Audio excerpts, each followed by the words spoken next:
The small hand tugging at his expensive suit jacket felt like ice against the summer heat. James Mitchell, CEO of Mitchell Enterprises, had just stepped out of his black sedan when the tiny fingers grabbed hold of his sleeve with desperate strength.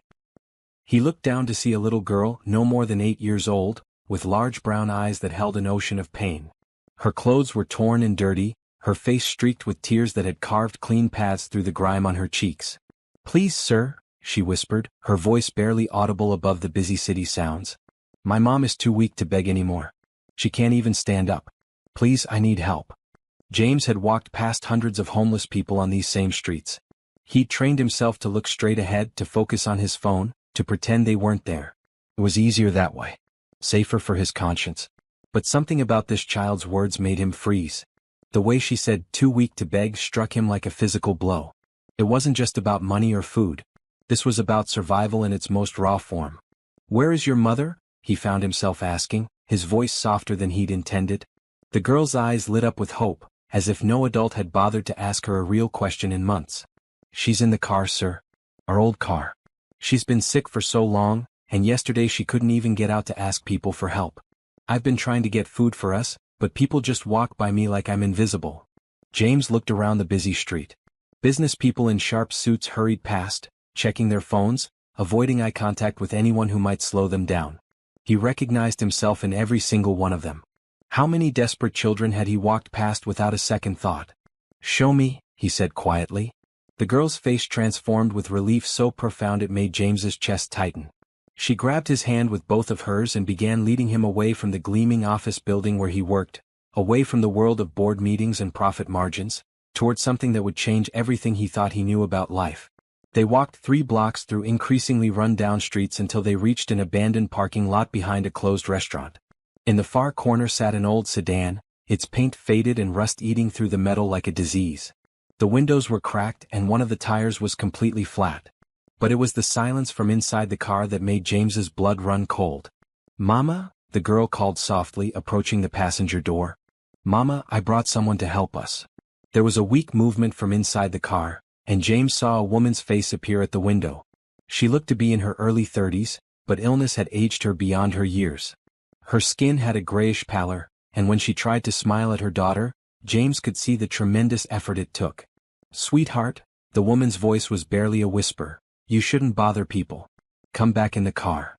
"No, Mama. This man wants to help us. He asked about you. He cares." James stepped closer to the car, and what he saw inside made him understand why the little girl had been so desperate. The back seat was packed with their belongings, a few changes of clothes, some books, a stuffed animal that had seen better days. But it was the front seat that told the real story. The woman was lying across both seats, covered with a thin blanket that couldn't hide how thin she'd become. Her breathing was labored, and James could see the fever sweat on her forehead even through the window. "Ma'am," James said gently, "I'm James Mitchell. Your daughter asked for my help, and I want to understand what's happening here." The woman tried to sit up but couldn't manage it. "I'm sorry, sir. I'm Patricia Johnson, and this is my daughter, Hope. We don't mean to be a bother. We'll move along if you need us to." "You're not bothering anyone," James said firmly. "How long have you been living in this car?" Patricia's eyes filled with tears. 3 months now. I lost my job when I got sick and we couldn't pay rent anymore. I keep thinking it'll get better, that I'll get stronger and find work again, but..." She trailed off, looking at her daughter with such love and worry that James felt something crack open in his chest. Hope climbed into the car and took her mother's hand. "Mama's really smart, sir. She used to work in an office before she got sick. She taught me to read and write, and she knows lots of things about computers and stuff. But the sickness won't go away and the medicine costs too much money." James knelt down beside the car so he was at eye level with both of them. "What kind of sickness, if you don't mind me asking?" Patricia coughed, a harsh sound that seemed to tear through her chest. "The doctors at the free clinic think it's pneumonia that never fully cleared up. Maybe something more serious. But without insurance, without money for proper tests." She shrugged helplessly. "Have you eaten today?" James asked. Hope shook her head. "Mama can't keep much food down, and I didn't get enough money for both of us. I made sure she had some water though." The simple way the child talked about choosing between food for herself and her mother hit James harder than any business crisis ever had. This 8-year-old girl was making adult decisions about survival, caring for her sick parent with a maturity that should never have been forced upon her. "Hope," James said carefully. What did you mean when you said your mom was too weak to beg? The little girl looked at her mother, then back at James. Mama used to sit outside the grocery store and ask people for help. She was always polite, always said thank you even when people were mean to her. But she's been getting sicker and sicker, and yesterday she couldn't even walk to the store. She tried, but she fell down in the parking lot and I had to help her back to the car. That's when I knew I had to find help myself. Patricia squeezed her daughter's hand weakly. Hope's been taking care of me instead of the other way around. She's the bravest little girl in the world, but she shouldn't have to be. Children should be worried about school and friends and toys, not whether their parent will wake up in the morning. The raw honesty in Patricia's voice, the way she acknowledged the terrible reversal of roles between mother and daughter, made James realize he was witnessing something profound. This wasn't just poverty or homelessness. This was a family dissolving before his eyes, held together only by an 8-year-old's determination and a mother's desperate love. I want to help, James said, the words coming out before he'd fully thought them through. I want to help both of you.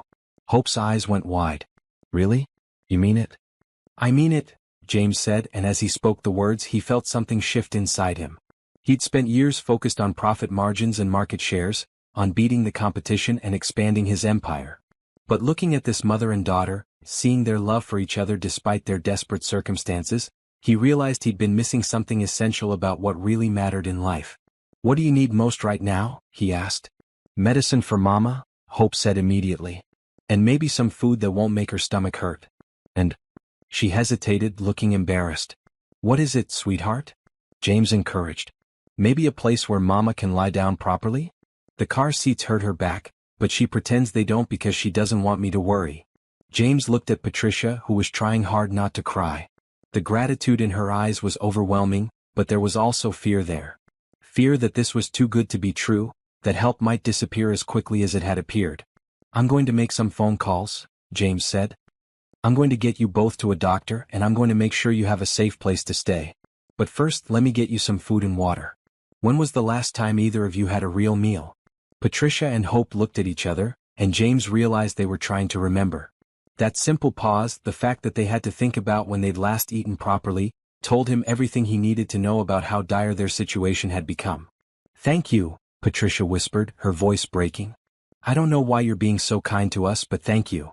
James stood up, his mind already racing with plans. He pulled out his phone and began making calls, but as he spoke to his assistant about arranging medical care and temporary housing, he kept looking back at the car where Hope was gently stroking her mother's hair and telling her that everything was going to be okay. For the first time in years, James Mitchell felt like he was doing something that truly mattered. Within 2 hours, James had arranged for an ambulance to take Patricia to Mercy General Hospital, where his personal physician, Dr. Helen Rodriguez, agreed to see her immediately. As the paramedics carefully moved Patricia from the cramped car to the stretcher, James watched Hope hover nearby, her small hand never letting go of her mother's. I want to stay with Mama, Hope said when one of the paramedics suggested she wait outside during the examination. Of course you can stay with her, James assured her. No one's going to separate you.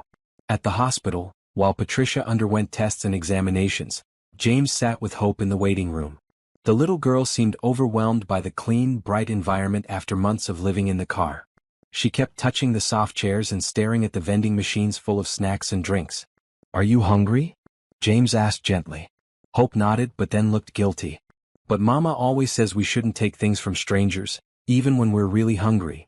Your Mama is very smart to teach you that, James said. But sometimes when someone genuinely wants to help, it's okay to accept their kindness. I think your Mama would want you to eat something, don't you? Hope considered this seriously, then nodded again. James bought her a sandwich and a juice box from the cafeteria, and watched in heartbreak as she ate slowly, savoring every bite as if it might be her last meal. When she was halfway through the sandwich, she carefully wrapped up the rest. For Mama, she explained. When she feels better. Dr. Rodriguez emerged from the examination room 2 hours later, her expression grave. She pulled James aside while Hope remained in the waiting room, coloring in a book that one of the nurses had given her. James, this woman is severely malnourished and dehydrated, Dr. Rodriguez said quietly. She has pneumonia, but it's complicated by what appears to be an autoimmune condition that's gone untreated for months. Her body has been fighting on multiple fronts with no resources to do it properly. Will she recover? James asked. With proper treatment, nutrition and rest, yes. But James, she was maybe 2 weeks away from complete organ failure. That little girl saved her mother's life by finding you when she did. The weight of those words settled on James like a physical force. 2 weeks. If Hope hadn't tugged on his jacket today, if he had walked past her like he'd walked past so many others, Patricia Johnson would have died in that car, leaving her 8-year-old daughter completely alone. What does she need? James asked. Immediate hospitalization for at least a week, maybe 2. For antibiotics, proper nutrition, and treatment for the autoimmune condition. After that, she'll need ongoing medication and regular checkups. She'll also need time to regain her strength before she can work again. Cost is not an issue, James said firmly. Dr. Rodriguez nodded. I figured as much, knowing you. But James, there's something else. That little girl has been carrying a tremendous burden. She's been the parent in this relationship for months now. She's going to need support too, and her mother is going to need to learn how to be the parent again once she's well. When James returned to the waiting room, he found Hope had fallen asleep in the chair, her head resting on the arm, still clutching the wrapped half of her sandwich. She looked so young in sleep, and James realized that awake, she carried herself with a maturity that made you forget she was just a child. A nurse approached quietly. We're moving her mother to a room upstairs. She's stable and resting comfortably. The little one can stay with her if she'd like. James gently woke Hope, who immediately looked around in panic until she saw him. Where's Mama? Is she okay? She's going to be fine, James said. The doctors are taking very good care of her. Do you want to see her? Hope's room was private and comfortable, with a small couch that could convert to a bed. Patricia was awake when they entered, though clearly exhausted. She looked better already. The 4 fluids had brought some color back to her cheeks, and her breathing seemed easier. Mama? Hope climbed carefully onto the bed and hugged her mother gently. I'm feeling much better, baby, Patricia said, though her voice was still weak. She looked at James over her daughter's head. The doctor told me what you've done, what you're doing. I don't know how to thank you. You don't need to thank me, James said. I should be thanking Hope for teaching me something important today. What's that? Patricia asked. James looked at the little girl, who was now curled up next to her mother, finally looking relaxed for the first time since he'd met her. She taught me what courage really looks like, and what love really means. Over the next few days, James found himself spending more and more time at the hospital. He told his assistant to reschedule meetings and handle urgent matters without him. For the first time in his career, something was more important than business. He learned that Patricia had been an administrative assistant at a law firm before she got sick. She was intelligent and hardworking, but when her illness began affecting her performance, she'd been let go without severance or continued health insurance. The medical bills from her initial doctor visits had eaten through her small savings, and when she couldn't pay rent, she and Hope had ended up on the streets.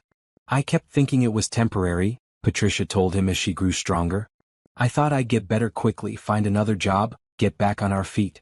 I never imagined it would go on so long, or that Hope would end up taking care of me instead of the other way around. You were doing your best under impossible circumstances, James said. And you raised an extraordinary daughter. Hope's strength and compassion didn't come from nowhere. Hope had indeed blossomed in the safe environment of the hospital. She made friends with the nurses, helped other patients by reading to them, and showed a quick intelligence that impressed everyone she met. But James noticed she still saved half of every meal for her mother, and she never went far from Patricia's bedside. She's afraid, Patricia explained when James mentioned this.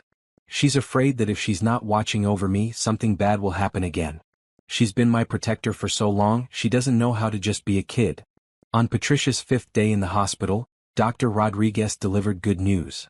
The pneumonia is clearing up nicely, and we've got a treatment plan for the autoimmune condition that should keep it manageable. You'll need to stay a few more days, but then you can be discharged. That's when James knew he had to make his offer. Patricia, he said when they were alone, Hope having gone with a nurse to visit the children's ward, I want to help you get back on your feet. Really back on your feet. Patricia looked wary. You've already done so much. We can't possibly accept any more charity. This isn't charity, James said. This is an opportunity. For both of us. He pulled out a folder he'd been carrying. I've been looking into your background. Your former supervisor at the law firm spoke very highly of your work. She said you were one of the most organized and efficient people she'd ever worked with, and that letting you go was purely a business decision, not a reflection of your abilities. Patricia's eyes filled with tears. She said that? She did. And it got me thinking. My company is expanding, and I could use someone with your skills in my executive office. Someone detail-oriented, intelligent, and compassionate. Someone who understands what really matters in life. James, I couldn't possibly. The salary would be $60,000 a year to start, with full health benefits and paid time off. There's also a childcare center in our building where Hope could go after school, and I happen to know that the elementary school 3 blocks away is excellent. Patricia stared at him. You're offering me a job? I'm offering you a fresh start. But only if you want it. I know this is overwhelming and I know you have no reason to trust that this is real. But Patricia, I want you to know that helping you and Hope has changed something in me. You'd be doing me as much of a favor as I'd be doing you. Patricia was quiet for a long moment. What about housing? We can't afford an apartment in the city on any salary. James smiled. I own a small apartment building about 15 minutes from the office. It's nothing fancy, but the units are clean and safe. There's one available that would be perfect for you and Hope. The rent would be reasonable, and I'd be willing to help with the security deposit and first month's rent. This is too much, Patricia whispered. People don't just do things like this. Maybe they should, James said quietly. Maybe we all should. Just then Hope returned with the nurse, chattering excitedly about the baby she'd seen in the nursery.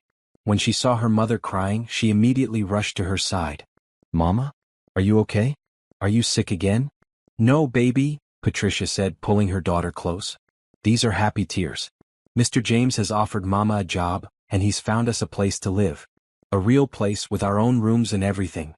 Hope's eyes went wide. Really? We won't have to live in the car anymore? Never again, James promised. Hope looked at him seriously. Will we still be able to see you? The question caught James off guard. In all his planning, he'd been focused on practical matters: the job, the apartment, the medical care. He hadn't considered that this little girl, who had been through so much, might have grown attached to him. Of course you will, he said. We'll be working in the same building. And I hope we'll be friends for a very long time. Hope nodded solemnly, then surprised him by walking over and hugging him around the waist. Thank you for saving Mama, she whispered. And thank you for not walking away when I asked for help. As James hugged her back, he realized that Hope had saved him just as much as he'd saved her and Patricia. She'd reminded him that success meant nothing if you didn't use it to help others, and that the most important things in life couldn't be measured in dollars or quarterly reports. 2 days later, as Patricia prepared for discharge, James arrived at the hospital with a car seat in the back of his sedan and a bag full of new clothes for both Patricia and Hope. He'd enlisted the help of his assistant, Rachel, who had picked out appropriate outfits in the right sizes. Mr. James, Hope said, running to greet him as he entered the hospital room, Mama's feeling so much better. She walked all the way to the nurse's station and back this morning. That's wonderful news, James said, genuinely pleased to see Patricia sitting up in the chair by the window, looking more like herself than she had since he'd met her. Patricia stood up slowly but steadily. I can't believe how different I feel. It's like I'm waking up from a long, terrible dream. The doctor says the treatment is working perfectly, James said. Are you ready to see your new home? The apartment building James owned was a converted brownstone in a quiet neighborhood. It wasn't luxurious, but it was clean, safe, and well-maintained. The unit he'd prepared for Patricia and Hope was on the second floor, with 2 bedrooms, a small living room, and a kitchen with updated appliances. When James unlocked the door and let them in, Hope gasped. The apartment was fully furnished with comfortable but modest furniture, and James had made sure it was stocked with groceries, basic household supplies, and even some books and toys for Hope. This is ours, Hope asked, walking through the rooms with wonder. This is yours, James confirmed. Patricia sat down on the couch and began to cry. I'm sorry, she said, wiping her eyes. It's just, we've been living in such a small space for so long, and this feels like a palace. Mama, look. Hope called from her bedroom. I have my own bed. And look at all these books. James had asked Rachel to set up Hope's room with age-appropriate books, a desk for homework, and some basic art supplies. The bed was covered with a cheerful yellow comforter, and there was a small bookshelf filled with children's literature. Do you like it? James asked when Hope came running back to the living room. I love it, she said solemnly. But the best part is that Mama has her own room too, with a big bed where she can rest properly. Patricia's bedroom was simple but comfortable, with a queen-sized bed, a dresser, and a small reading chair by the window. James had made sure the mattress was of good quality, knowing how important proper rest would be for Patricia's continued recovery. James, Patricia said, I know you said this isn't charity, but this feels like so much more than we deserve. You deserve to be safe and healthy and happy, James said firmly. Both of you. And I want you to know that this isn't temporary. As long as you want to stay here, this is your home. Over the next few days, James helped Patricia and Hope settle into their new life. He took Hope shopping for school supplies and helped her enroll in the elementary school down the street. The principal, Mrs. Thompson, was impressed with Hope's reading level and maturity, and she assured James that they would provide any additional support Hope might need to adjust. She's remarkably resilient, Mrs. Thompson said after meeting with Hope. But she's also been through trauma. We'll keep an eye on her and make sure she knows she's safe here. James also spent time showing Patricia around the office building where she would work. Mitchell Enterprises occupied 15 floors of a downtown high-rise, and James's executive offices were on the top floor. Patricia's desk would be just outside his office, where she could manage his schedule, handle correspondence, and assist with various projects. I'm nervous, Patricia admitted as they rode the elevator up on her first day. It's been so long since I worked in an office environment. You'll do great, James assured her. And remember, everyone here knows you're coming back from a difficult time. No one expects perfection on your first day. But Patricia exceeded all expectations. Her organizational skills were exceptional, and she quickly proved invaluable in managing James's complex schedule and handling sensitive correspondence. She had a natural ability to anticipate needs and solve problems before they became issues.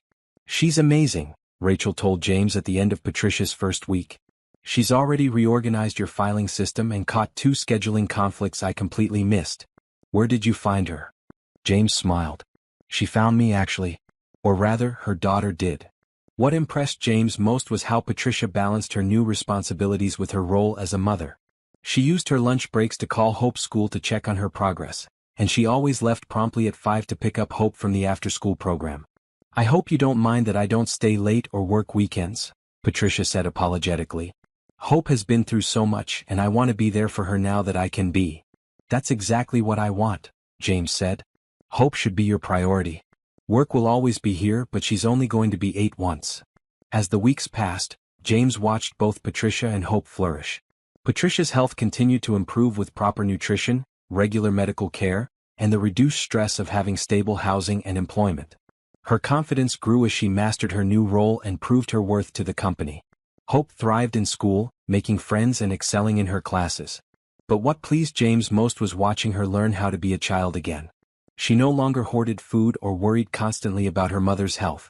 She played at recess, joined the school's reading club, and even started taking art classes after school. She's different, Patricia told James one evening when he stopped by to drop off some documents.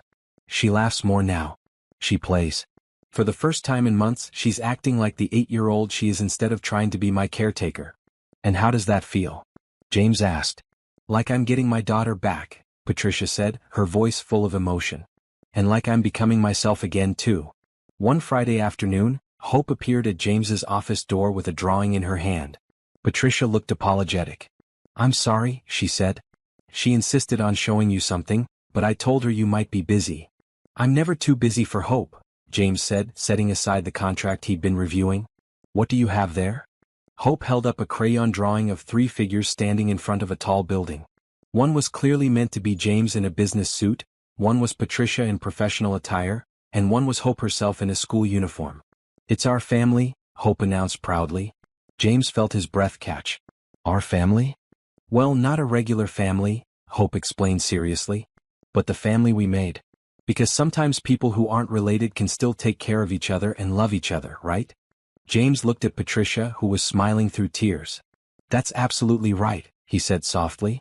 I made it for you to put in your office, Hope said, handing him the drawing. So you won't forget about us when you're working. I could never forget about you too, James said, accepting the drawing and examining it carefully. This is beautiful, Hope. I'm going to frame it and put it right here on my desk. As James looked at the simple crayon drawing, he realized that Hope had captured something profound. They had become a family of sorts not through blood or marriage, but through choice and love and mutual care. Patricia and Hope had needed him, but he had needed them just as much. They had reminded him that true success wasn't measured in profit margins, but in the positive impact you had on other people's lives. That weekend, James did something he hadn't done in years. He put away his laptop and spent Saturday afternoon at the park with Patricia and Hope. They had a picnic, played on the swings, and fed ducks at the pond. It was simple and ordinary and absolutely perfect. Thank you, Patricia said as they watched Hope chase butterflies in the grass. For what? James asked. For giving us our lives back. For giving Hope her childhood back. For reminding me that there are still good people in the world. Thank you for letting me be part of your family, James replied. I didn't realize how empty my life was until you two filled it up. As the sun began to set, Hope came running back to them, her cheeks flushed with happiness and her hands full of dandelions she'd picked. These are for you, Mr. James, she said, presenting him with the wilted flowers as if they were precious roses. Because you're the nicest person in the whole world. James accepted the dandelions with the same care he would have given to an expensive gift. As he looked at Hope's beaming face and Patricia's peaceful smile, he knew that this little girl's desperate plea outside his office building had led him to the most important thing he'd ever done with his life. 3 months after that life-changing day outside his office building, James noticed the transformation in both Patricia and Hope was nothing short of remarkable. Patricia had gained back the weight she'd lost during their months of homelessness, and the gray pallor had been replaced by healthy color in her cheeks. Her autoimmune condition was well controlled with medication, and Dr. Rodriguez had declared her recovery extraordinary. She's proof that good medical care combined with proper nutrition and reduced stress can work miracles, the doctor told James during one of Patricia's follow-up appointments. But more than that, she had something to fight for. Hope and stability gave her the will to get better. At work, Patricia had become indispensable. She managed James's schedule with efficiency and insight, often anticipating his needs before he expressed them. Her gentle manner with difficult clients and her ability to solve complex logistical problems had earned her respect throughout the company. I don't know how you managed without her, said Richard Cooper, James's business partner. She's incredible. Where did you say you found her? She found me, James always replied, and it was the truth in more ways than one. Hope was thriving in school beyond anyone's expectations.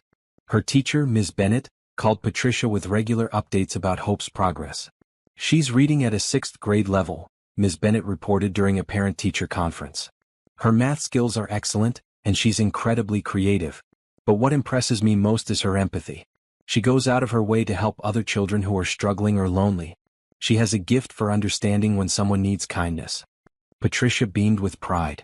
She learned about kindness from someone very special, she said, glancing at James, who had insisted on attending the conference. The apartment had truly become their home. Patricia had added personal touches, family photos, plants, and Hope's artwork displayed prominently on the refrigerator. Hope had claimed every corner of her room, filling it with books, art projects, and the treasures that 8-year-olds collect. But it was the Sunday dinners that became the cornerstone of their new life together. What had started as James occasionally stopping by to check on them had evolved into a weekly tradition. Every Sunday, Patricia would cook a family meal, and James would arrive with dessert and stories from his week. This feels like what I always imagined having a family would be like, James confided to Patricia one Sunday evening as they watched Hope play with a puzzle on the living room floor. You never had family dinners growing up? Patricia asked. James shook his head. My parents were both busy with their careers. We had a housekeeper who cooked, but we rarely ate together. I thought I didn't need that kind of connection, but now. He paused, watching Hope successfully fit a difficult piece into place. Now I understand what I was missing. You can have it now, Patricia said softly. Family isn't just about blood relations. It's about people who choose to love and support each other. These quiet conversations had become precious to James. Patricia's wisdom, born from hardship but tempered with grace, helped him see his own life more clearly. She never judged his past choices or the lonely existence he'd created for himself, but her gentle insights encouraged him to want something better. I've been thinking, James said one evening as they cleaned up after dinner, about expanding the company's charitable foundation. Maybe focusing on families experiencing homelessness, or single mothers who need support getting back into the workforce. Patricia looked up from drying dishes. That sounds wonderful. You know, there are so many people out there in situations like we were in. Good people who just need a chance, not a handout. Would you be interested in helping me develop those programs? You'd understand the needs better than anyone else on my staff. Patricia's eyes lit up. Really? You'd trust me with something that important? Patricia, you've proven yourself in every way possible. I'd be honored to have your input on how we can help other families. Hope looked up from her homework at the kitchen table. Are you going to help other kids like me, Mr. James? That's the idea, sweetheart. Would you like that? Hope nodded vigorously. I want other kids to have what I have now. I want them to not be scared anymore." The simple statement from an 8-year-old carried such profound understanding that both adults fell silent for a moment. Hope had lived through fear and uncertainty, and now that she was safe, her first instinct was to want the same security for other children. "You have a very special heart, Hope," James said. "Just like your mother." As autumn turned to winter, James found himself looking forward to these Sunday dinners more than any business meeting or social event. The warmth of Patricia and Hope's company had become essential to his happiness. One Sunday in December, Hope made an announcement that surprised everyone. "I want to do something special for Christmas," she said as they finished Patricia's homemade lasagna. "I want to help other kids who don't have homes." "That's a beautiful idea, honey," Patricia said. "What did you have in mind?" Hope had clearly been thinking about this seriously. "Well, I remember what it felt like to be cold and hungry and scared. And I remember how good it felt when Mr. James helped us. So maybe we could help other families feel that good too." James and Patricia exchanged glances. Hope's compassionate heart continued to amaze them both. "What if we organized a Christmas drive at the office?" James suggested. "We could collect toys and clothes and food for families who need them. And maybe we could invite some families over for Christmas dinner?" Hope added hopefully. "So they won't have to be alone?" Patricia smiled at her daughter's generous spirit. "That sounds like a wonderful way to celebrate Christmas." Over the next few weeks, the three of them threw themselves into organizing their Christmas outreach. James's employees responded enthusiastically to the drive, donating everything from winter coats to gift cards to toys. Patricia used her organizational skills to sort and categorize the donations, while Hope helped by making handmade cards for each family they planned to help. "Each card should be special," Hope explained to James as she carefully colored pictures of snowmen and Christmas trees. "Because when people are sad or scared, getting something made just for them helps them feel less alone." James watched her work with such concentration and care, and he marveled at how this little girl who had experienced so much hardship could be so focused on bringing joy to others. The week before Christmas, they loaded James's car with donations and spent Saturday visiting 3 families that the hospital social worker had connected them with. Each family was struggling with different challenges: job loss, medical bills, housing instability, but all were facing the holidays with worry instead of joy. At their first stop, they met the Garcia family. Maria Garcia was a single mother with 2 young sons, living in a tiny apartment after her ex-husband stopped paying child support. When Hope presented her handmade card and James helped carry in bags of groceries and wrapped presents, Maria began to cry. "I didn't know how I was going to give my boys Christmas this year," she said. "They've been so good about understanding why money is tight, but children shouldn't have to worry about these things." "No, they shouldn't," Patricia agreed, thinking of her own recent experience. "But you're doing an amazing job taking care of them. Anyone can see how much they love you." Hope immediately bonded with Maria's sons, showing them the toys they'd brought and reading them a story while the adults talked. James was struck by how naturally she connected with other children, especially those who seemed shy or worried. "She has a gift," Maria observed, watching Hope make her boys laugh. "She makes them feel safe." At their second stop, they visited an elderly man named Robert who lived alone in a senior housing complex. His children lived far away, and he'd mentioned to his doctor that he would be spending Christmas alone for the first time since his wife died. "I don't need much," Robert said when they arrived with a basket of food and some warm blankets. "But having visitors? Well, that's the best gift you could give an old man." Hope listened intently as Robert told stories about his late wife and showed them pictures of his grandchildren. When it was time to leave, she hugged him carefully and promised to visit again soon. "You will?" Robert asked, his eyes lighting up. "Of course," Hope said matter-of-factly. Friends visit each other. Their final stop was the most challenging. The Williams family, Jennifer and her teenage daughter Kayla, were living in their car, just as Patricia and Hope had been months earlier. Jennifer had been laid off from her job as a hotel housekeeper and hadn't been able to find steady work. Kayla was trying to keep up with school while dealing with the stress and embarrassment of their situation. When they approached the car in the parking lot behind a closed restaurant, James felt a powerful sense of déjà vu. The desperation, the careful way the family tried to maintain dignity despite their circumstances, the love between mother and daughter that transcended their desperate situation, it was all heartbreakingly familiar. "Mrs. Williams?" Patricia said gently, approaching the car the same way James had approached theirs months ago. "I'm Patricia Johnson. The hospital social worker said you might be able to use some help." Jennifer looked wary, the same way Patricia had looked when James first offered assistance. "We don't want charity," she said quietly. "This isn't charity," Patricia replied, echoing the words James had once said to her. This is one family helping another. I know exactly what you're going through because I was in your situation not too long ago. She told Jennifer and Kayla their story, how they'd lived in their car for months, how terrifying and exhausting it had been, and how an act of kindness had changed everything for them. As she spoke, Jennifer's defensive posture softened. You really lived in your car? Kayla asked, looking at Hope with new interest. Hope nodded. It was scary and I worried about Mama all the time. But now we have our own apartment, and Mama has a good job and everything is better. How? Kayla asked. How did things get better? Someone cared enough to help, Hope said simply, looking at James. And then we all became a family. They spent an hour with the Williams family, listening to their story and sharing practical advice about resources and assistance programs. James arranged for them to have a hotel room for the next week while Patricia helped Jennifer apply for positions at several companies that were hiring. We want to help you get back on your feet, James explained. The same way someone helped us. When Jennifer started to protest that it was too much, Kayla spoke up. Mom, maybe we should let them help us. Maybe this is how things get better. As they drove home that evening, Hope was quiet in the back seat. Finally, she spoke up. Mr. James, when I asked you for help that day, you could have said no, right? You could have walked away like all the other people did. Yes, I could have, James said.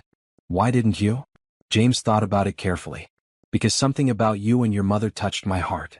You reminded me that the most important thing in life isn't what you have, but how you treat other people. And now we're helping other people the same way? That's right. Good, Hope said with satisfaction. That's how it should work. When someone helps you, you help someone else. Like a chain of kindness. Patricia reached back and squeezed her daughter's hand. Where did you get so smart, baby? From you and Mr. James, Hope said matter-of-factly. You taught me that families take care of each other, and that sometimes families are made of people who choose to love each other. As they pulled into the driveway of the apartment building, James realized that Hope had perfectly articulated what had happened to them.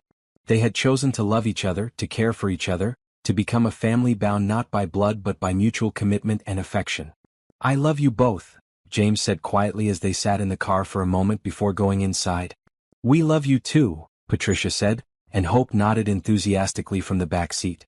It was the first time any of them had said those words out loud, but they felt as natural and true as anything James had ever experienced. This was what family felt like. This was what love looked like when it was freely chosen and generously given. The new year brought changes that strengthened the bonds between James, Patricia, and Hope even further. James had officially promoted Patricia to executive assistant, with a substantial raise and additional responsibilities that she handled with grace and competence. Hope had been selected for her school's gifted program, and her confidence grew with each achievement. But it was the quiet moments between the milestones that revealed how deeply their trust in each other had grown. One snowy January evening, James arrived for their usual Sunday dinner to find Patricia looking troubled. Hope was in her room doing homework and Patricia was standing at the kitchen window staring out at the falling snow. Everything okay? James asked, setting down the apple pie he'd brought from the bakery Hope loved. Patricia turned to him with tears in her eyes. I got a call from my sister today. The first time I've heard from any of my family since Hope and I became homeless. James knew that Patricia's family had not been supportive when she'd lost her job and housing. Her parents had blamed her for her situation, and her siblings had made it clear they couldn't help. The abandonment by her family had been almost as painful as losing her home. What did she want? James asked gently. She heard through someone that I was doing well again, that I had a good job and a place to live. She wants to visit, to reconnect, with Hope and me. Patricia's voice was bitter. Where was she when we were sleeping in our car? Where was she when Hope was taking care of me because I was too sick to take care of myself? James sat down at the kitchen table and gestured for Patricia to join him. What do you want to do? Part of me wants to tell her to stay away. They made their choice when we needed them most. Patricia wiped her eyes. But another part of me thinks maybe I should forgive them, try to rebuild those relationships. Hope deserves to know her extended family. What does Hope think? I haven't told her yet. She barely remembers my family and honestly they weren't very involved in her life even before everything fell apart. My parents always thought I was too young to have a child, and my siblings were too busy with their own lives to care much about us. James reached across the table and took Patricia's hand. You don't owe them anything, Patricia. You and Hope built a good life without them. If they want to be part of that life now, they need to prove they deserve it. But what if I'm being too harsh? What if they genuinely want to make amends? Then they'll understand that trust has to be earned back gradually. They can't just show up and expect everything to be the way it was before they abandoned you when you needed them most. Patricia squeezed his hand gratefully. You always know exactly what to say to help me think clearly. Because I care about you and Hope more than anything in the world. I won't let anyone hurt either of you, including family members who think they can waltz back into your lives now that things are good again. Just then Hope appeared in the kitchen doorway. Mr. James. I didn't hear you come in. She ran to hug him, then noticed her mother's tears. Mama, what's wrong? Patricia looked at James, who nodded encouragingly. Hope, come sit with us. I need to tell you something. Hope climbed into the chair between them, her expression serious. Are you sick again, Mama? No, baby, I'm healthy. But I got a phone call today from your Aunt Linda, my sister. She wants to come visit us. Hope looked confused. I have an aunt? The question broke Patricia's heart. Hope was 8 years old and didn't even remember having extended family. You have an aunt and an uncle and 2 sets of grandparents. But they weren't able to help us when we were living in the car. Hope processed this information with the straightforward logic of a child. Why not? Sometimes adults make bad choices, sweetheart. Sometimes they don't help when they should. But now they want to visit because we have a nice place to live? Patricia and James exchanged glances. Hope's perception was remarkably clear. Something like that, Patricia said carefully. Hope was quiet for a moment, then looked at James. What do you think, Mr. James? Should we let them visit? James felt the weight of her trust in asking for his opinion. I think that's something you and your mama need to decide together. But I also think that the people who really love you are the ones who stick by you when things are hard, not just when things are easy. Hope nodded thoughtfully. Like how you helped us when we were sad and scared, and you still help us now that we're happy? Exactly like that. And like how Mama took care of me even when she was really sick? That's right. Hope looked at her mother. Mama, I think we should tell them they can visit, but they have to be nice to you. And if they're not nice, they have to leave. Patricia smiled through her tears.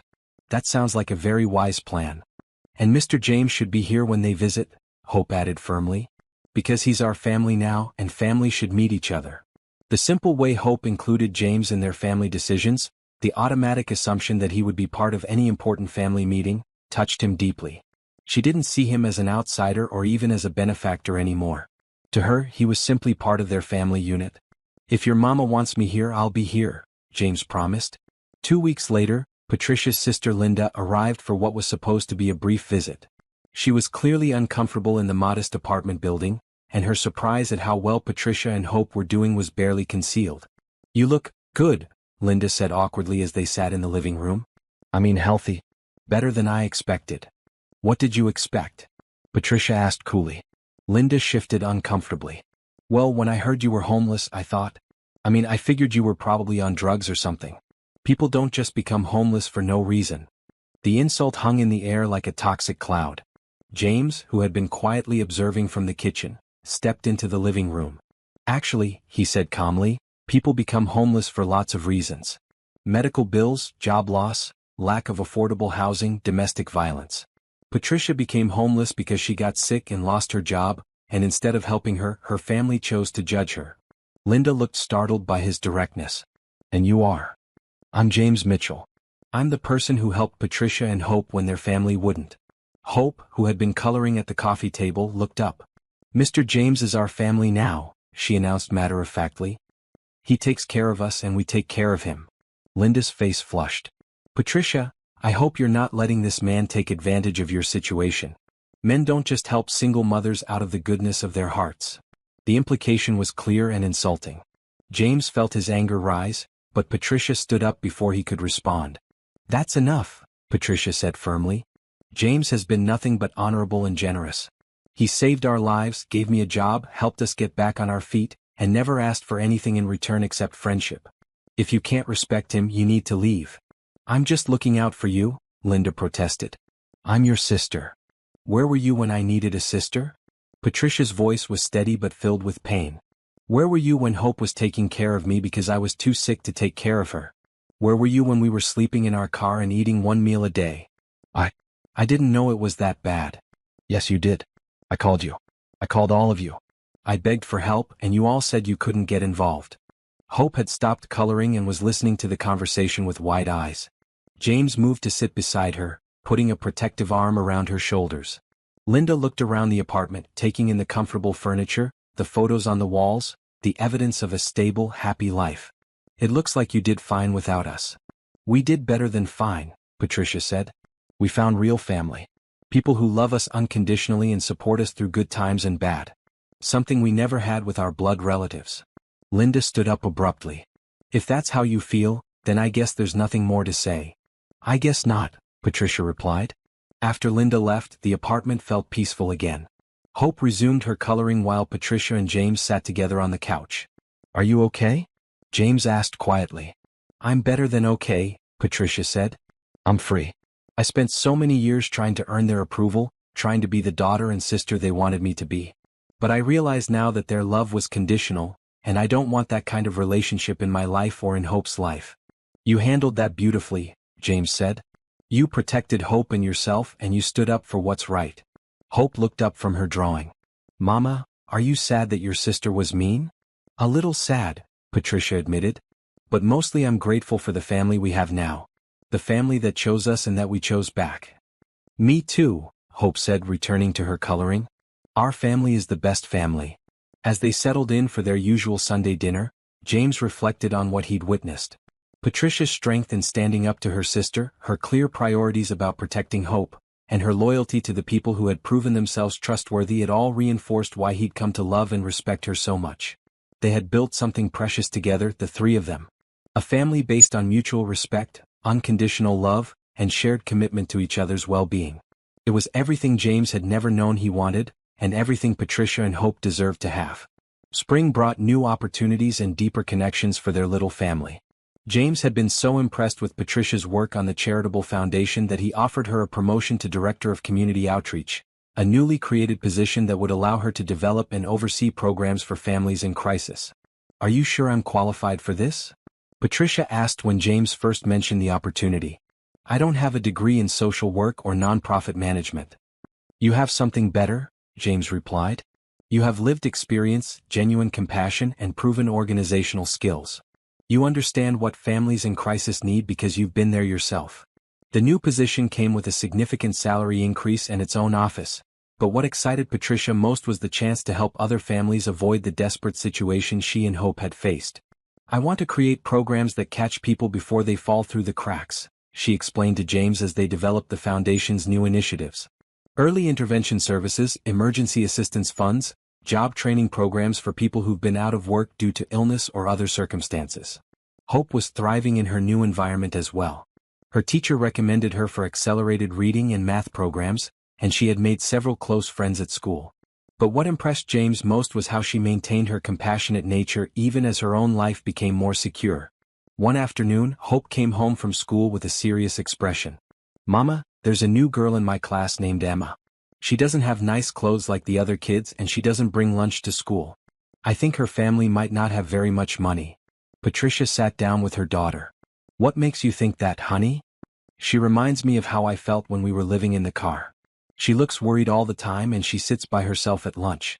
I've been sharing my snacks with her, but I think she needs more help than that." James, who had arrived for dinner and overheard the conversation, was struck by Hope's insight and empathy. At 8 years old, she was not only recognizing signs of poverty and distress in another child, but actively trying to help. "What do you think we should do?" Patricia asked her daughter. "Maybe we could invite her over for dinner? And maybe we could find out if her family needs help like we needed help." That weekend, Hope invited Emma for a playdate. The little girl was shy at first, but Hope's warm friendliness quickly put her at ease. During lunch, Emma ate with the careful appreciation of someone who wasn't sure when her next good meal would come. When Patricia walked Emma home, she discovered that the family was indeed struggling. Emma's mother, Carol, had recently left an abusive relationship and was working 2 part-time jobs to support herself and her daughter. They were living in a small, run-down apartment, and money was extremely tight. "I don't usually accept help from strangers," Carol said when Patricia gently offered assistance. "But Emma talks about Hope all the time, and she says Hope's family is very kind." "We know what it's like to struggle," Patricia said simply. "And we know how much difference a little help can make." Through the foundation, they were able to connect Carol with job training programs, childcare assistance, and emergency financial support. Within a few months, Carol had secured a full-time position with benefits, and Emma's worried expression had been replaced by the bright smile of a secure child. "You saved us," Carol told Patricia during a foundation event where families shared their success stories. "But more than that, you gave Emma a friend who understood what she was going through. That friendship gave her hope when everything else seemed hopeless." Watching Emma and Hope play together, seeing how their friendship had grown from shared understanding to genuine joy, James realized that this was the real impact of what they were building. It wasn't just about providing financial assistance or finding people jobs. It was about creating connections, building community, and ensuring that no family had to face crisis alone. The foundation's success attracted attention from other businesses and community organizations. James found himself speaking at conferences about corporate social responsibility, sharing the story of how helping one desperate little girl had transformed not only her family's life, but his own understanding of what success really meant. "Business success without social impact is hollow," he told a room full of CEOs at a Chamber of Commerce event. "The most rewarding thing I've ever done wasn't closing $1 million deal or expanding into new markets. It was helping a single mother and her daughter rebuild their lives, and discovering that they were helping me rebuild mine in the process." After the speech, several other business leaders approached James about replicating the foundation's programs in their own communities. Patricia found herself consulting with organizations across the country, sharing strategies for effective family support services.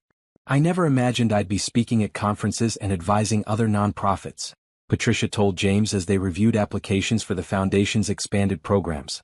"A year ago, I couldn't even imagine having a stable job, let alone a career I'm passionate about." "You're a natural leader," James said. "You always were. Circumstances just hadn't given you the opportunity to show it before." One evening in late spring, as they sat on the apartment building's small patio watching Hope play with Emma and two other children from the neighborhood, Patricia grew thoughtful. "James, can I ask you something personal?" "Of course. Do you ever think about having a family of your own? I mean, a traditional family? Marriage, children of your own?" The question caught James off guard. He'd been so content with their unconventional family arrangement that he hadn't given much thought to traditional relationships. "I suppose I used to think about it," he said slowly. "But honestly, I feel like I already have a family. I have you and Hope, and that feels complete to me." Patricia smiled. "I feel the same way. But I also wonder sometimes if we're being fair to you. You've given us so much and we've kind of absorbed your whole life into ours." "Patricia," James said seriously, "you and Hope didn't absorb my life. You gave me a life worth living. Before I met you, I worked constantly, had no close relationships, and measured my worth entirely by financial success. I was successful by every external measure, but I was completely empty inside. And now I have people I love, work that matters, and a sense of purpose beyond making money. You and Hope didn't limit my life, you expanded it in ways I never knew were possible."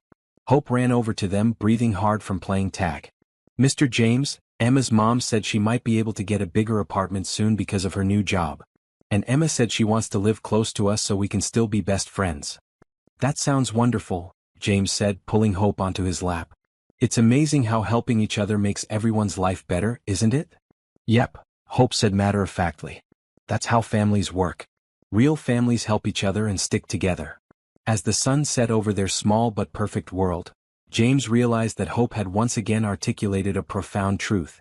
Real families, whether bound by blood or by choice, supported each other through difficulties and celebrated each other's successes. They had created something rare and precious, a family built on mutual love, respect, and commitment. "I love our family," Hope announced, snuggling against James's chest while reaching for her mother's hand. "So do I," Patricia and James said simultaneously, then laughed at their perfect timing. It was a moment of pure happiness, the kind that James had never experienced before meeting them. Simple, genuine, and absolutely perfect. By summer, their family bond had grown so strong that people who didn't know their story assumed James was Patricia's husband and Hope's father. The three of them had developed the easy rhythm of a long-established family inside jokes, shared responsibilities, and an intuitive understanding of each other's needs and moods. Hope had started calling James Papa James without any prompting, and the first time she did it, both adults had tears in their eyes. Patricia had quietly asked Hope if she was comfortable with James taking on such an important role in her life. "Mama, he already is my papa," Hope had said with 8-year-old logic. "He takes care of us, he loves us, he helps me with homework, and he comes to all my school stuff. That's what papas do, right?" The foundation's work had expanded beyond their original scope. What had started as emergency assistance for homeless families had grown into a comprehensive support system that included job training, childcare, mental health services, and educational support. Patricia now managed a staff of 12 and oversaw programs that served hundreds of families each year. "We're making a real difference," Patricia told James as they reviewed the foundation's annual report. "Last year, we helped 87 families achieve stable housing, and 63 people found permanent employment through our job training programs." "Those aren't just statistics," James said, looking at the photos of families they'd helped that covered one wall of Patricia's office. "Those are real lives changed, real children who now have security and hope." But the success brought new challenges. The foundation's growth required more of Patricia's time, and she worried about maintaining the work-life balance that allowed her to be present for Hope. "I want to help as many families as possible," she confided to James one evening, "but I never want Hope to feel like she's competing with my work for my attention. She's been through enough abandonment in her young life." "What if we restructured things?" James suggested. "What if I took on more of the administrative oversight, and you focused on program development and direct client services? That way you'd have more control over your schedule." "You do that? But the foundation is just one part of your business empire." "Patricia, this foundation is the most important work either of us will ever do. And besides," he smiled, "I think I've learned something about what really matters in life." The restructuring worked perfectly. James handled the business side of the foundation while Patricia focused on the hands-on work she was passionate about. It also meant they spent even more time working together, deepening their partnership and friendship. Hope flourished under the attention of both her mother and James. She excelled academically, made friends easily, and showed a natural leadership ability that impressed her teachers. But what made James proudest was her continued empathy for others. "Papa James," she said one Saturday morning as they worked together in the small garden behind the apartment building, "I've been thinking about something." "What's that, sweetheart?" "Well, we have so much now: our nice home, good food, people who love us. And I remember what it felt like when we had nothing. I think maybe I should do something to help other kids who feel scared like I used to feel." James set down his trowel and gave Hope his full attention. "What kind of something?" "Maybe I could write a book about what it's like to be homeless when you're a kid.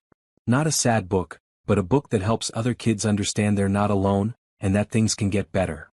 The idea was so mature and thoughtful that James felt his chest tighten with pride. "That's a wonderful idea, Hope. Would you like help with it? Could you and Mama help me?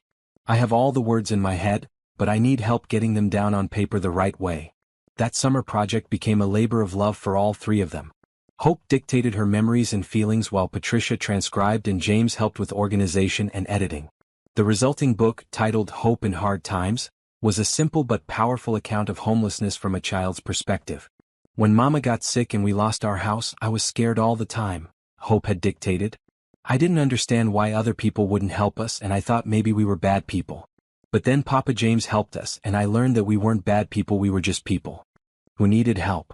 And I learned that sometimes the most important thing you can do is ask for help when you need it, and give help when you can."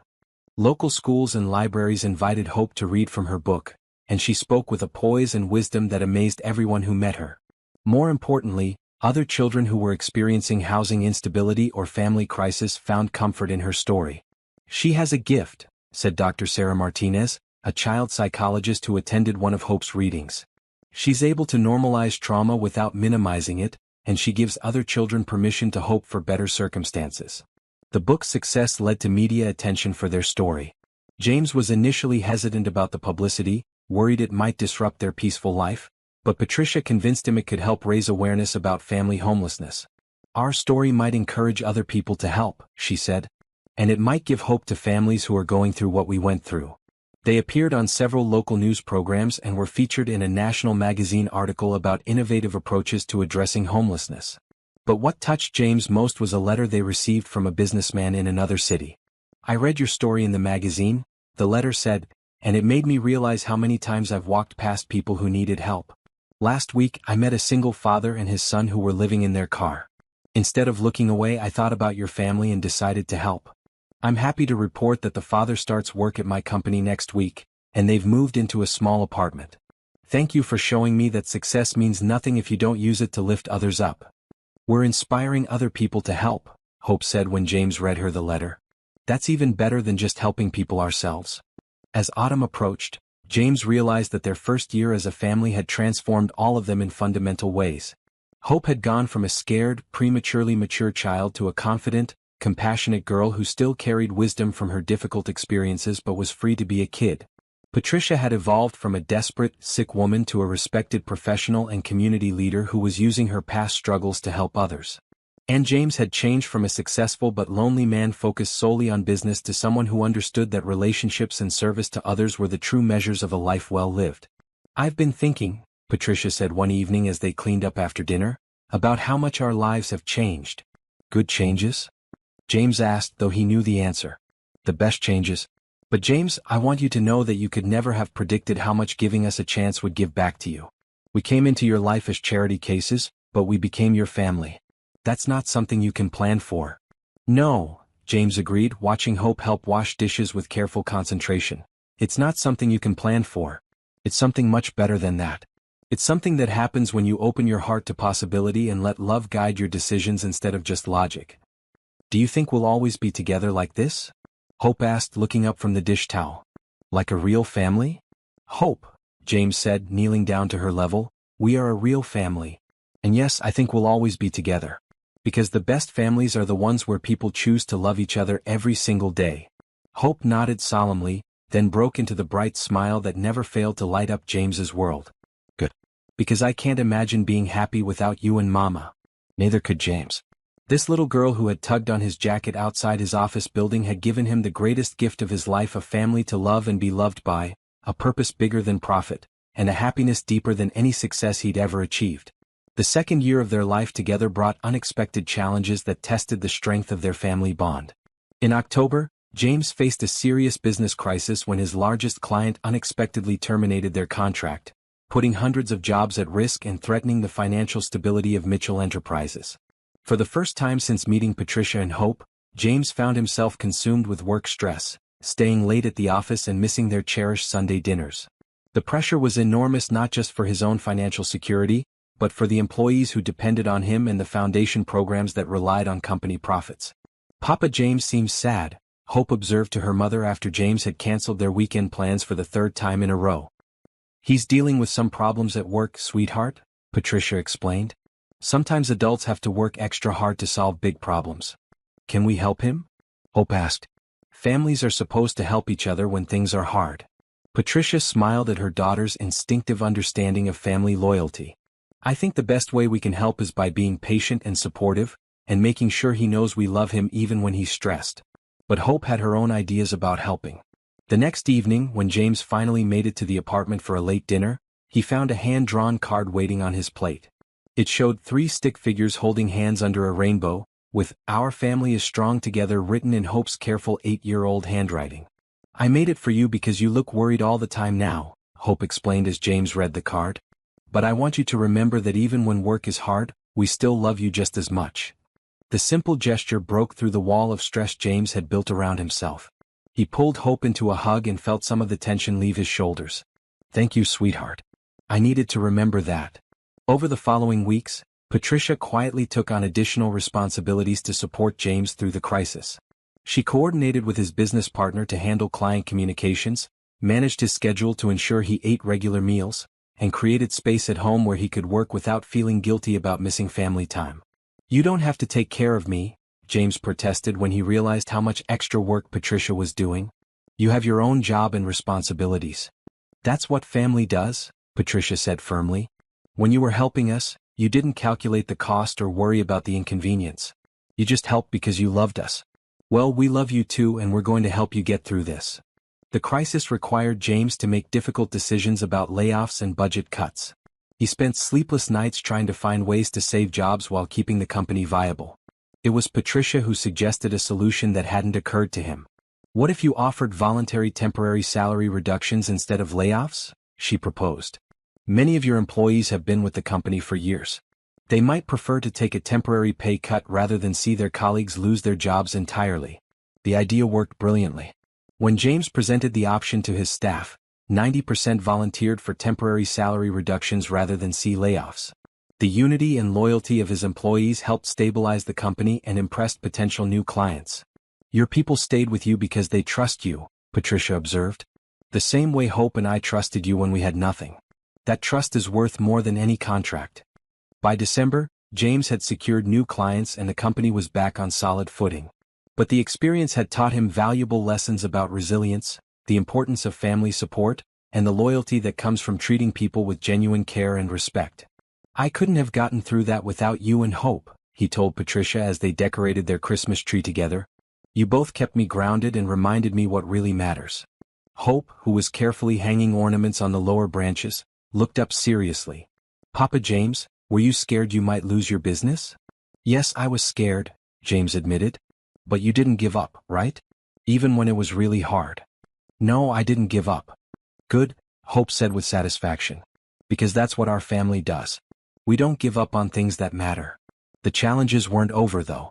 In January, Patricia received devastating news during a routine checkup.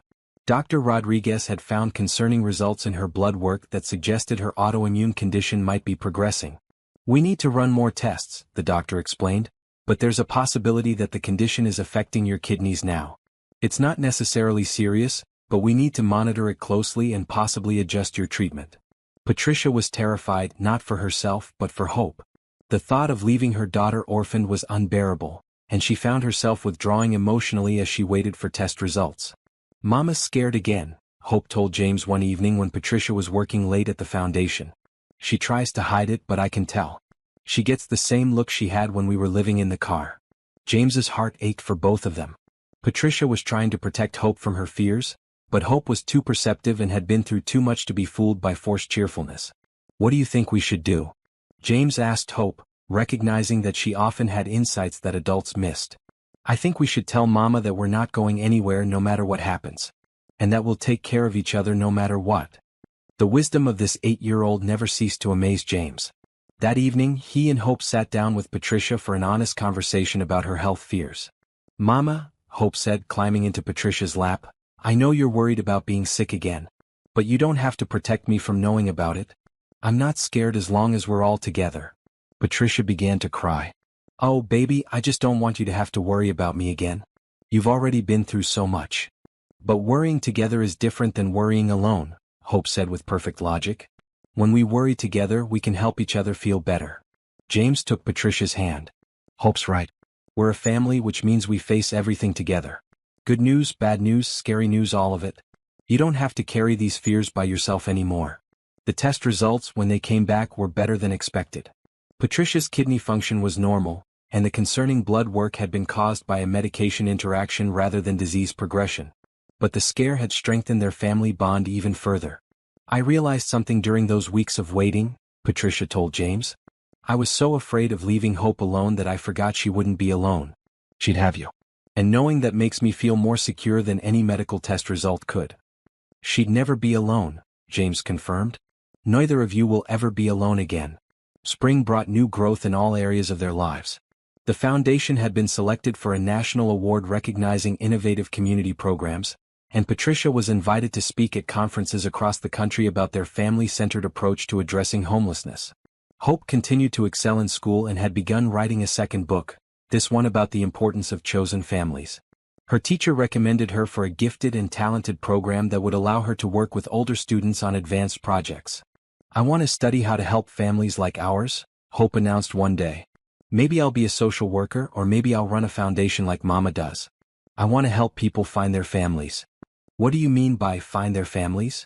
James asked. Well, some people's families are the ones they're born with, and that's great. But some people have to make their own families like we did. I want to help people understand that both kinds of families are real and good. As summer approached, James realized that their challenges had made them stronger rather than driving them apart. They had learned to support each other through crisis, to communicate honestly about fears and hopes, and to trust that their bond was strong enough to weather any storm. We've become a real family, he told Patricia one evening as they watched Hope play in the building's courtyard with her friends. Not just people who care about each other, but people who are committed to each other through everything life brings. I think we were a real family from the moment you decided to help us, Patricia replied. Everything since then has just been growing deeper into that love. Their second year together had proven that their family wasn't just built on gratitude or convenience, but on genuine love, mutual respect, and unwavering commitment to each other's well-being. They had faced financial stress, health scares, and the daily challenges of building a life together, and they had emerged stronger and more connected than ever. 2 years after that life-changing encounter outside his office building, James stood in the auditorium of Hope's elementary school, watching his daughter receive an award for her community service project. She had organized a clothing drive for homeless families and written a presentation about the importance of helping others that had impressed teachers, parents, and local officials. Hope Johnson Mitchell has shown remarkable leadership and compassion, the principal announced. Her project collected over 500 items of clothing for families in need, and her presentation reminded all of us that small acts of kindness can change lives. James felt his chest swell with pride as Hope walked across the stage to accept her certificate. She had hyphenated her name to include his surname without any prompting from him or Patricia, simply announcing one day that she wanted her name to show that she belonged to both of them. "I'm Hope Johnson Mitchell," she had declared with 9-year-old logic, "because Mama gave me life and Papa James gave us both a new life." After the ceremony, as families gathered in the school courtyard for refreshments, James was approached by a man he didn't recognize. "Excuse me, are you James Mitchell?" the man asked. "Yes, I am. I'm Tom Wilson. I wanted to thank you for what you've done for my family." James looked confused. "I'm sorry, I don't think we've met." "Not directly, no. But 6 months ago my wife and I were facing eviction after I lost my job due to a back injury. We heard about your foundation through a friend, and Patricia Johnson helped us get emergency assistance and connected me with job retraining programs. I start work as a medical technician next week." The man's eyes filled with tears. "But more than that, your foundation gave us hope when we thought we were going to lose everything. My kids didn't have to change schools, we kept our home, and now I have a career that I can do despite my physical limitations." "That's wonderful," James said, genuinely moved. "But you should really thank Patricia. She's the one who makes the foundation work." I did thank her many times, but she told me something I'll never forget. She said that kindness creates a circle. Someone helped her family when they needed it most, and now she helps other families, and hopefully the family she helps will help others someday too. As Tom walked away to rejoin his family, James thought about Patricia's words. The circle of kindness that had started with his decision to help one desperate little girl had expanded far beyond anything he could have imagined. Later that evening, as their family celebrated Hope's award with her favorite dinner, James reflected on how much their lives had changed. Patricia had been promoted again and now oversaw the foundation's expansion into 3 other cities. Her work had gained national recognition, and she was frequently consulted by government agencies and nonprofits about best practices for family support services. But despite her professional success, she never missed Hope's school events or their family time together. Hope was thriving academically and socially, but what impressed James most was her continued empathy and wisdom.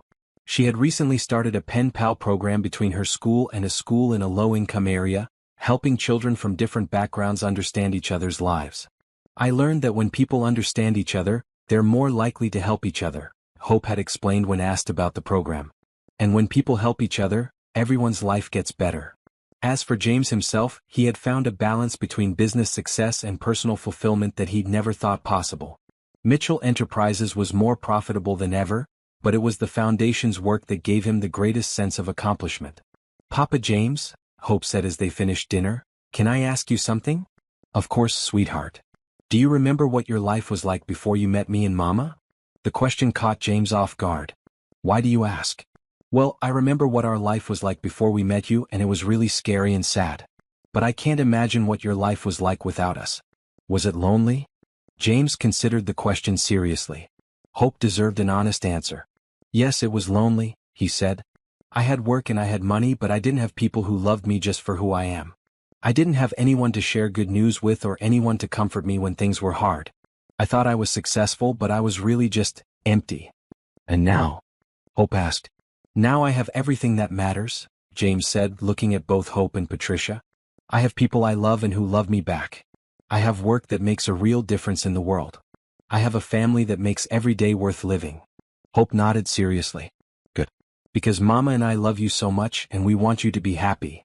"I am happy," James assured her. "Happier than I ever imagined I could be." That weekend, they visited the Garcia family, whose children had become close friends of Hope's through the foundation's programs. Maria Garcia was now working as a nurse's aide and had saved enough money to move her family to a larger apartment in a safer neighborhood. "I still can't believe how much our lives have changed," Maria told Patricia as they watched their children play together in the apartment complex's playground. 2 years ago, I was working 3 part-time jobs and still couldn't make ends meet. Now I have a career, my boys are doing well in school, and we have stability. You did the hard work, Patricia reminded her. The foundation just provided some support while you rebuilt your life. But without that support, I don't know if we would have made it, Maria said. And now I volunteer with the foundation's new client orientation program. I want other families to know that help is available and that there's no shame in accepting it when you need it. As they drove home that evening, James marveled at how their story had inspired others to both seek help when they needed it and offer help when they could provide it. The foundation now had dozens of volunteer mentors who were former clients, creating a community of support that extended far beyond professional services. We've created something bigger than any of us, he told Patricia as they tucked Hope into bed that night. We've created hope, Patricia replied. For ourselves, for Hope, and for hundreds of other families. That's the most important thing any of us could ever do with our lives. Later, as James sat in his study reviewing foundation reports, he came across a letter from a family in another state who had heard their story through a news article. The family had been inspired to start their own community support program, using the model Patricia had developed. Your story showed us that ordinary people can do extraordinary things when they choose love over indifference, the letter read. Our program has helped 15 families so far and we're just getting started. Thank you for proving that kindness really can change the world. James smiled as he filed the letter with dozens of others like it. Hope had been right when she said they were creating a chain of kindness. Their story was inspiring others to help, creating ripples of positive change that extended far beyond their own community. As he prepared for bed, James passed Hope's room and saw that her light was still on. He knocked gently and found her sitting at her desk, writing in a journal. What are you working on, sweetheart? He asked. I'm writing down all the good things that happened today, Hope said. Mama taught me to do that when we first moved here. She said that when you write down good things, it helps you remember that even when bad things happen, there are always good things too. That's very wise, James said, sitting on the edge of her bed. What good things happened today? Well, I got the award at school and we had my favorite dinner and we visited Maria and the boys and you read me an extra chapter of my book. Hope looked up from her journal. But the best thing is the same every day. What's that? Having you and Mama as my family. That's the best thing that could ever happen to anyone. As James kissed Hope goodnight and turned off her light, he realized that she had perfectly summarized what mattered most. Not the awards or recognition, not the business success or professional achievements, but the simple, profound joy of having people to love and be loved by. Their journey from that desperate day outside his office building to this moment of quiet family happiness had been filled with challenges and growth, setbacks and triumphs. But through it all, they had remained committed to each other and to the belief that love and kindness could overcome any obstacle. James fell asleep that night filled with gratitude for the little girl who had tugged on his jacket and changed his life forever, for the woman who had shown him what strength and grace looked like, and for the family they had built together through choice, commitment, and unconditional love. 5 years had passed since that rainy day when Hope had tugged on James's jacket, and their family had grown in ways none of them could have imagined. The foundation now operated in 8 cities, had helped over 1,000 families achieve stability, and served as a model for community-based support programs across the country. Patricia had been invited to testify before Congress about effective approaches to family homelessness, and her expertise was sought by organizations around the world. But despite her professional success, she always made it clear that her priority was her family. Hope, now 13, was an honor student who had been accepted into a prestigious academic program for gifted students. She had also published her second book, Making Families, which had become required reading in social work programs at several universities. Her wisdom and compassion continued to amaze everyone who met her. James had restructured his business to focus primarily on the foundation's work while maintaining enough commercial clients to ensure financial stability.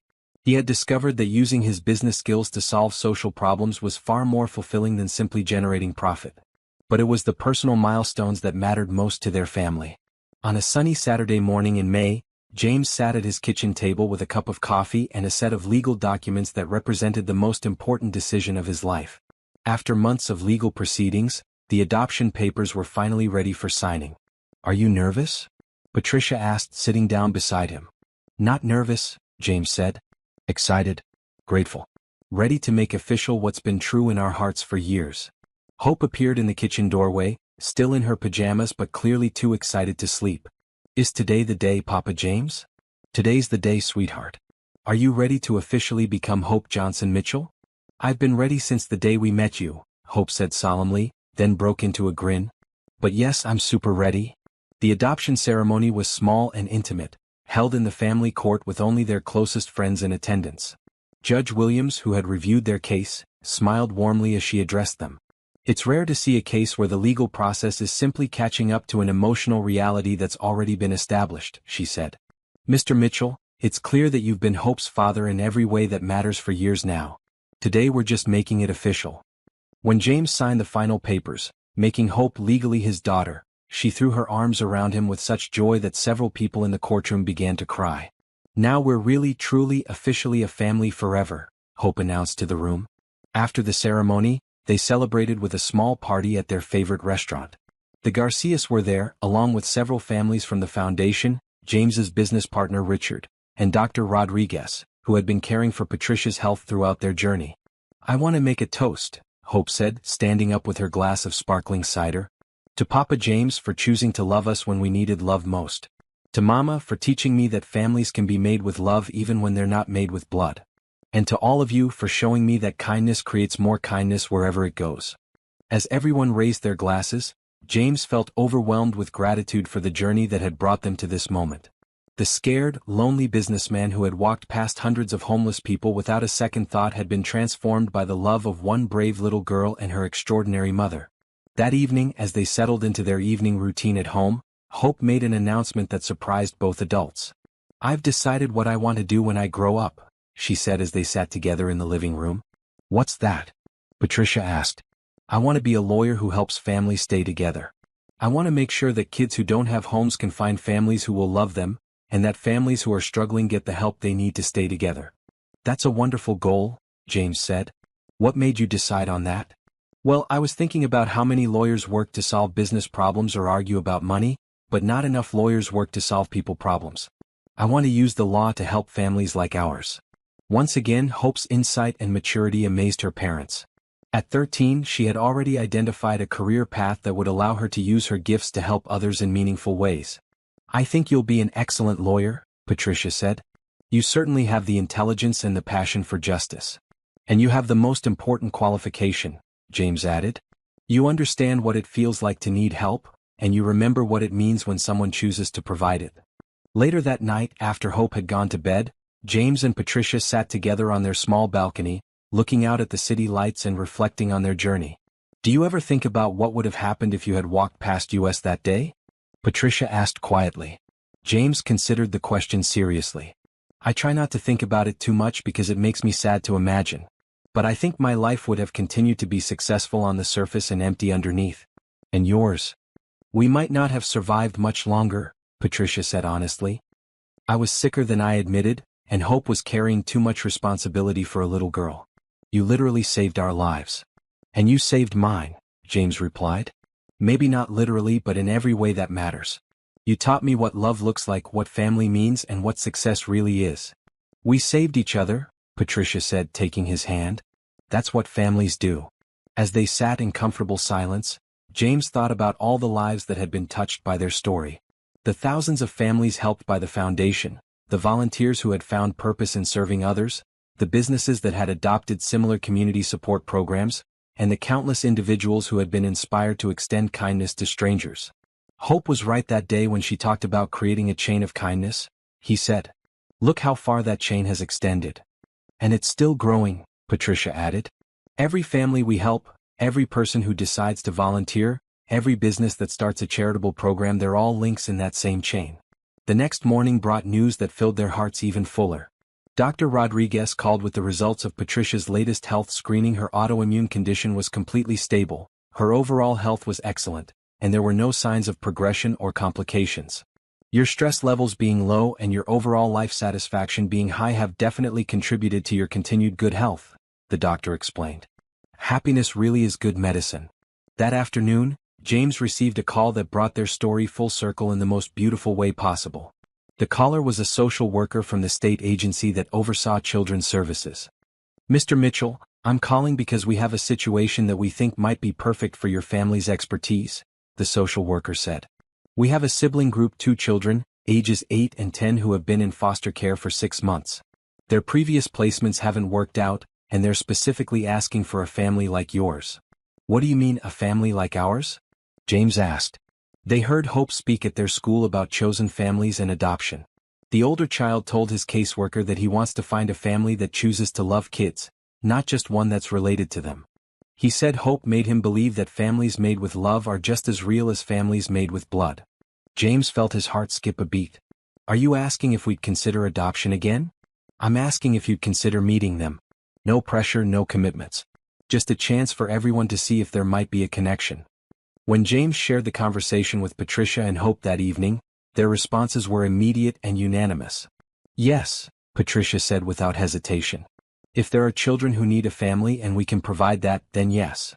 Absolutely yes, Hope agreed. I've always wanted siblings, and if they need love, we have lots of love to give. 2 weeks later, they met Emma and Tyler, siblings who had been removed from their home due to neglect and had struggled to find a permanent placement together. Emma was 8, the same age Hope had been when they met James, and Tyler was 10. Both children were guarded but hopeful, clearly bonded to each other and protective of their relationship. We don't want to be separated, Tyler said firmly during their first meeting. Emma's my responsibility and I take care of her. That's exactly what big brothers should do, James said gently. And in good families, everyone takes care of each other. Emma was quieter than her brother, but Hope's natural warmth gradually drew her out. By the end of their second visit, Emma was showing Hope her drawings and asking questions about what it was like to have a real papa who chose to love you. It's the best feeling in the world, Hope told her honestly. Because when someone chooses to love you, you know it's real. They're not doing it because they have to, they're doing it because they want to. The adoption process for Emma and Tyler took several months, but during that time they spent weekends and holidays with James, Patricia, and Hope, gradually becoming part of the family. James marveled at how naturally their family expanded to include the new children, and how Hope stepped into her role as big sister with grace and wisdom. I remember feeling scared that no one would ever want me permanently, Hope told Emma one evening as they colored together. But Papa James and Mama made me feel safe, and now I want to help you feel safe too. On the day Tyler and Emma's adoption was finalized, their family of 3 had become a family of 5. Judge Williams, who had presided over Hope's adoption, smiled as she made the announcement. The Mitchell family has once again demonstrated that love makes a family, not genetics, she said. Tyler and Emma, you are officially and permanently part of this remarkable family. As they left the courthouse that day, James looked at his family, Patricia, Hope, Tyler, and Emma, and felt his heart overflow with gratitude and joy. What had started with one little girl's desperate plea for help had grown into something beautiful beyond imagination. Are you happy, Papa James? Emma asked, slipping her small hand into his as they walked to the car. I am the happiest man in the world, James replied, and he meant every word. That evening, as they celebrated with their traditional family dinner, Hope raised her glass for another toast. To our family, she said, looking around the table at each beloved face. We started as strangers who needed each other, and we became a family who chose each other. We prove every day that love is stronger than anything else in the world. As James looked around the table at his children and Patricia, he realized that Hope's words captured the essence of their journey perfectly. They had chosen each other again and again, through challenges and celebrations, through ordinary days and extraordinary moments. Their hearts were filled with love not just for each other, but for all the families they had helped, all the lives they had touched, and all the kindness they had inspired in others. They had learned that true success wasn't measured in dollars or achievements, but in the love you gave and received, the lives you improved, and the hope you created in the world.